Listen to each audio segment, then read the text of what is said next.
دا ورور پوښتنه کوي زموږ بعضې ملګري په اتاق کې یا دکان کې ناست وي د جمعې لمونځ نه کوي وایي بیا به د ماپښین لمونځ وکم داسې کول صحیح دي که نه سخته ګناه لري ناروا عمل دی د ابن ماجه شریف روایت دی حدیث شریف دی چا چې 3 جمعې هغه څوک چې د جمعې لمونځ پر فرض دي لکه د ښار خلک کې 3 جمعې مسلسل د سستیا په خاطر یو خدا دی چې یو څوک معذوره دی مریض دی جمعې ته نسي تللی یا ښځه د جمعې لمونځ پر لازم نه دی یا بل مشکل دی نه د تهاون او د سستیا په خاطر باندې 3 جمعې مسلسل د جمعې لمونځ قضا کوي پرېښوي الله جل شانه به یې په زړه باندې مهر ولګوي په زړه باندې چې مهر ووهل سو بیا به و دې زړه ته حق نه ننوځي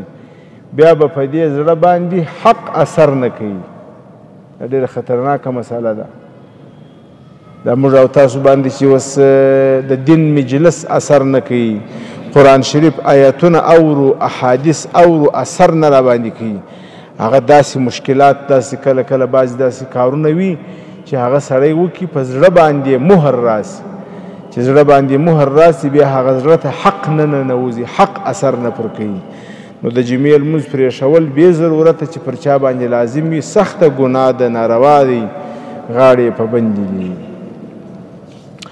السلام علیکم ورحمت الله وبرکاته وعلیکم السلام ورحمت الله زما دکان دی زما یو ملګری دی هغه و ما ته 3 لکه افغانۍ راکړې چې په دې ته کار کوه ما ته د میاشتې 20,000 افغانۍ راکوه داسې معامله صحیح ده که نه ده صحیح داسې معامله صحت نه لري دا مضاربت بولي چې د یوه طرفه پیسې وي د بل طرفه اوږه وي عمل وي کار وي دې ته په شریعت کې مضاربه وایي نو د مضاربت دپاره قانون په شریعت کې دا دی چې فیصدي باندې به تقسیم کیږي په فیصدي باندې به شی معلوموي مثلا نفع به په فیصدي باندې تقسیمیږي چې څومره نفع یې وکړله 2% ستا 2% زما 1% ستا 3% زما دا رقم تقسیم کولی شي او داسې ویل چې 20,000 به ما ته راکوې نو په دې سره بیا مضاربه فاسدیږي نو دا مضاربه چې ته سره کړې دا فاسده ده نو اوس که مو نوې کړي کاروبار لا نه شروع سوي بېرته بې ختموي او که میاشتې پر تېرې سوي نو چې څومره پیسې ګټلي دي هغه پیسې ټوله د هغه پیسو د مالک دي هغه پیسې چا درکړي دي ګټه ټوله د هغه ده او دا بل سړي چې کار په کړی دي هغه ته به اجرت مثل ورکوي اجرت مثل دا مطلب چې اوس یو څوک ستا پیسې وچلی ستا لپاره دکانداري وکړي ستا لپاره مزدوري وکړي څو مزدوري یې کېږي هغومره مزدوري به هغه ته ورکوي هغه د مزدوري حق لري نور دا رقم مضاربت کول دا صحت نه لري مونږ 5 ملګري یو مشترک تجارت کوو یو ملګری د ټولو څخه زیات کار کوي هغه ته مونږ یو څه معاش د څه څخه یو څه معاش د میاشتې ښه د یو څه معاش د څه څخه جدا یو څه د حصې څخه یو څه معاش د حصې څخه جدا مقرر کړي دي په دې کې خو به کوم مشکل له شرعي لحاظه نه وي که وضاحت راته سته په دې کې مشکل سته یو چاته معاش څوک چې ستا سره په کاروبار کې شریک وي هغه ته بیا معاش مقررول دې ته د فقه په اصطلاح کې ویل کېږي شریک اجر جوړول یعنی هم شریک دی په تجارت کې او هم بیا اجر و مزدور دی نو دا سړی چې کم کار کوي مثلا مثال ووایم موږ دا 5 ملګري یو هر یوه 1,00,000 روپۍ جمع کړلې 1,00,000 روپۍ 15,00,000 افغانۍ سولې په 15,00,000 افغانۍ باندې موږ دا ګروپان راوړله دا دکان مو جوړ کړي دا دکان کې اوس دا 4 ملګري نور بلې خپلې خواته ولاړل یا پر کور ناست دي دا دکان زه کومه نو اوس چې دا دکان زه کومه زه تنخوا اخلمه نو دلته دا تنخوا ماته ځکه نه ده صحیح، ځکه دا مزدوري د دې دپاره یوازې نه کوم زه چې دا دوکان ګروپان خرڅوم، نو خو دا ګروپان لکه د دې چې دي په دې کې زه هم حصه دار یم. هر ګروپ چې خرڅوم لکه دې دپاره چې خرڅوم د ځان لپاره یم خرڅوم، خو زه هم پکې شریک یم. نو زه د چا مزدور یم؟ د دې که د ځان، خو د ځان دپاره هم کار کوم. نو شریک اجر نسی جوړېدلی، یعنی شریک چې څوک په کار کې شریک وي هغه بیا مزدور نسی جوړېدلی. اوس نو بیا حضرات فقهای کرام رحمهم الله وایي که په شریکانو کې یو شریک کار کوي نو د هغه دپاره خو بیا باید یو شی معلوم سي. نو څه پکار دي؟ وایي هغه ته بیا حصه زیاته مقرره کړه. مثلا موږ 5 ملګري یو، هر ملګري د میاشتې یو فیصد نفع اخلي، چې څومره نفع راغله پر 5 حصو به تقسیمیږي، یوه حصه به اخلي. خو دا ملګري چې دکان کوي یا دا ملګري چې ستړي دي کار کوي، دې ملګري ته باید 2% ورکړو. مزدوري مه ورکوه، ګټه کې چیش ورکه زیاته ورکه. پوه اوس په مسله باندې؟ داسې بیده ناست یاست لکه خوب چې درغلي. پوه سواست په جواب باندې؟ نه یاست پوه سوي؟ چیش به نه ورکوې، مزدوري به نه ورکوې، بلکې چی شي به ورکوې؟ نفع زیاته ورته مقرره کړه.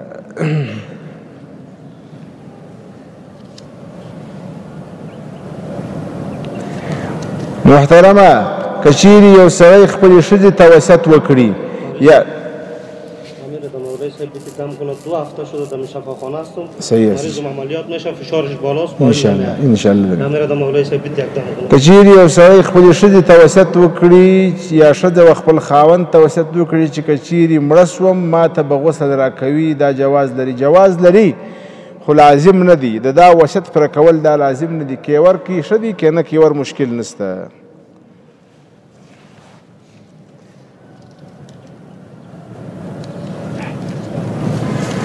کچیری د یو سړي څخه یو یا 2 رکعاته تیر وي، د امام سره یو طرف یا دواړو طرفو ته سلام وګرځوي، سجده سهو سته که نه؟ که یو طرف ته سلام وګرځوي سجده سهو نسته، او که دواړو طرفو ته سلام وګرځوي په سهو سره، نو بیا به په آخر کې سجده سهو کوي، بیا سجده سهو لازمه ده. ګروي سود دی او که نه؟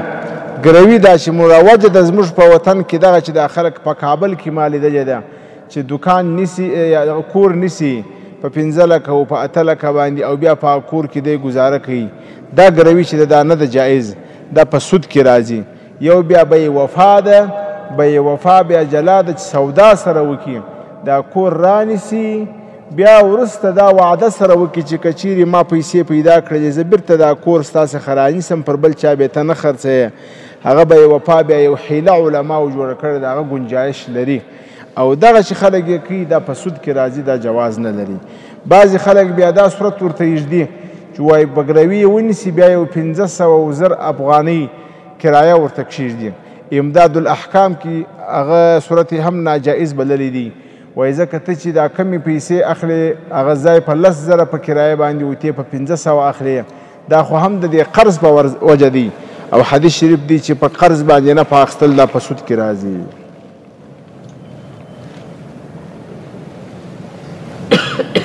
یو کس ما ته وویل که څوک صورت واقعه ووایي الله جل شانه به رزق ورته پراخ کړي. آیا دا خبره صحیح ده؟ بالکل. حضرت عبدالله ابن عمر رضی الله عنهما چې بچا شکایت وکړي چې په کور کې مې فقر دی، هغه به ورته ویل ته ولې د فقر شکایت کوې؟ سورة الواقعه شروع کړه. مسلمان باید د فقر او د غربت شکایت ونه کړي. مسلمان چې کله هم په مشکلاتو کې د رزق راسي سورة الواقعه دې شروع کړي په کور کې، الله جل شانه به یې په رزق کې پراخي راولي.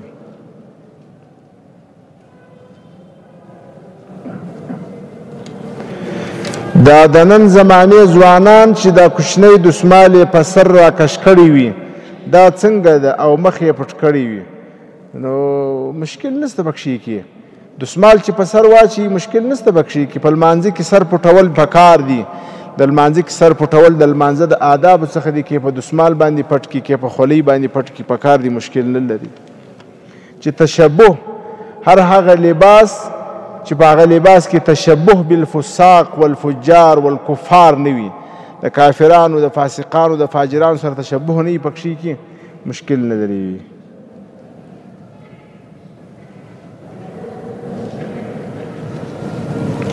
یوې بوډۍ زنانې قصدن روژه خوړلې اوس یې نیولی هم نسي. اوس دا ښځه څه وکړي که چیرې دا دومره ضعیفه وي چې دا هغه روژې قضا او کفاره نسي ادا کولی بیا به دا فدیه ورکوي. فدیه پر لازمه ده.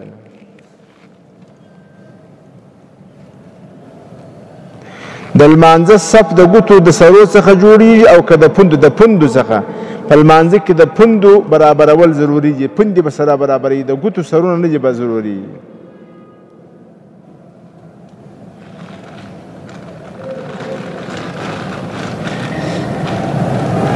د جنۍ واده کولو خط لیکل کی واورو چش ولیکو کی واورور ولیکل کی ولور لیکل څنګه دي او یا مهر څنګه دي؟ دې نیم په څه وایي دا سوال نیم په دې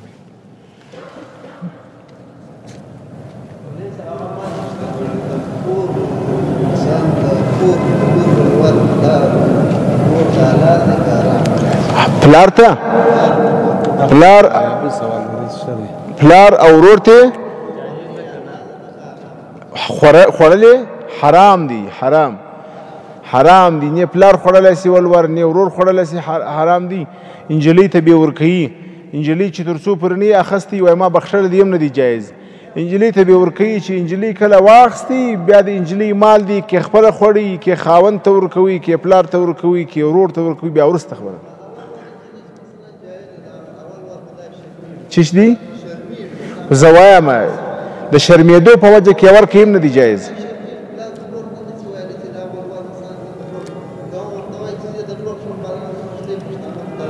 دغه بخښنه نه ده صحیح. دا بخښنه نه ده صحیح. په دا رقم بخښنه نه ده صحیح. دغه بخښه چې خلک شرمېږي اخیستلی نسي ما پلار ته بخښلی دي او دا د شرم په وجه یې بخښي دا نه ده صحیح. شیخ صاحب دې خواته راس لاره ورکړه دې خواته راس.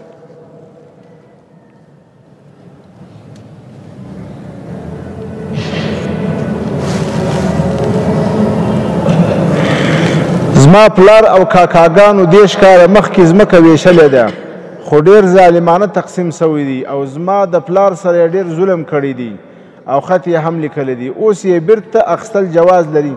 هغه وخت کې چې هر رقم تقسیم سوی دي ظالمانه سوی دي که عادلانه سوی دي چې ستا پلار په راضي سوی دي دوی په راضي سوي دي تقسیم سوی دي بس بیا خبره ختمه ده. دوباره په دې کې بیا دوباره رجوع نه سي کولی. که ستا پلار په هغه وخت کې په راضي سوي په رضا باندې تقسیم سوی په جبر نه یې سوی بیا نه سي دوباره تقسیمولی. دوه مریضان د کینسر لرم دعا ورته وکړي الله جل شانه د شفای کامله عاجله ورته نصیب کړي. رب انی مسنی الضر وانت ارحم الراحمین. د سیدنا ایوب علیه السلام دعا د هر رقم مرضی په وخت کې چې ووایي الله جل شانه صحت ورکوي.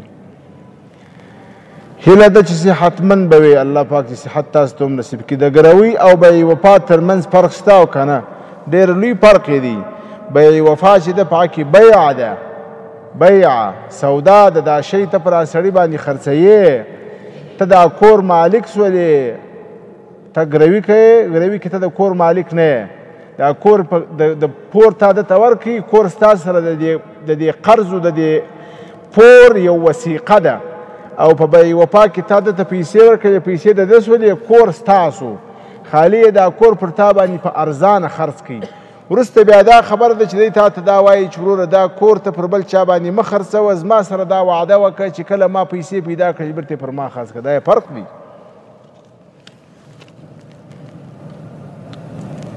د پلار ګناه زوی ته ورکول کیږي او که نه؟ د پلار ګناه و زوی ته ولې ورکول کیږي؟ ولا تزر وازرة وزر اخرى. د یوه چا بار پر بل چا باندې الله جل شانه نه اچوي. البته یو شی سته هغه دا دی که چیرې داسې وي چې مثلا دا خو د پلار ګناه ده و د پلار ګناه پر زوی باندې نشته. دوهم زما زوی اته کلن وفات سوی دي چش دي ډېر ورپسې ژاړم د زړه د صبر دعا راته وکړه الله جل شانه چې د زړه صبر درته نصیب کړي. اوس مې بل زوی پیدا سوی دی یو ښه نوم راته وښیه ښه نوم چې دی عبدالله او عبدالرحمن دی خیر الاسماء عبدالله و عبدالرحمن نبی علیه السلام و بهترین نوم عبدالله او عبدالرحمن دی یا عبدالله پر کښېږده یا عبدالرحمن زما د پلار نوم هم عبدالله دی زما د زوی نوم هم عبدالله دی خپله مې پلار ته هم دا نوم دی او زوی ته مې هم دا نوم خوښ کړی دی تی هم دا نوم په کښېږده مولانا صاحب که د مضاربت په روپو کې تاوان وسي نو د تاوان به هغه د سرمایې مالک باندې وي که هغه شخص باندې چې کار یې کارولی دي واضح یې کړي مضاربت کې چې نقصان راسي اول به د نفع څخه ورکوي دا نفع چې کمه سوې ده که نفع نه وه سوې بیا د سرمایې څخه دي چا چې کار کړی دی پر هغه باندې تاوان نشته چکه یا لډو کول څنګه دی ښه کار نه دی وخت ضایع کوي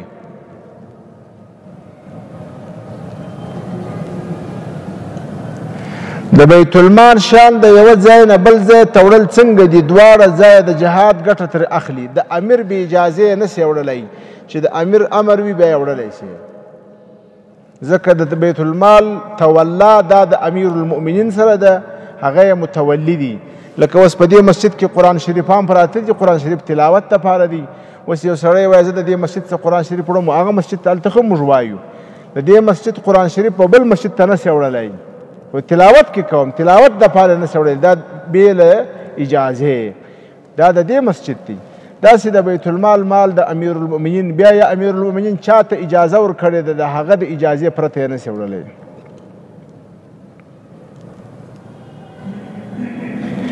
جناب مولوي صاحب زه ډېر کوشش کوم چې د سهار لمونځ ادا کړم اما بیا هم رانه پاته کېږي داسې طریقه راته وښیه چې لمونځ رانه قضا نه سي ماخستن وختي ویده کېږه یاو ماخستن وختي ویده کېږه یاو او دوهم دا وکړه چې د سهار لپاره ترتیب د راکښېنستلو جوړ کړه دوه او دریم کار دا وکړه چې د لمانځه د قضا کولو چې کوم وعیدونه و عذابونه دي دا مستحضروه چې د لمانځه په قضا کولو کې کوم وعیدونه دي د لمانځه په پرېښولو کې کوم وعیدونه دي الله پاک کومه سزا ورکوي نور به بل جمعه ووایو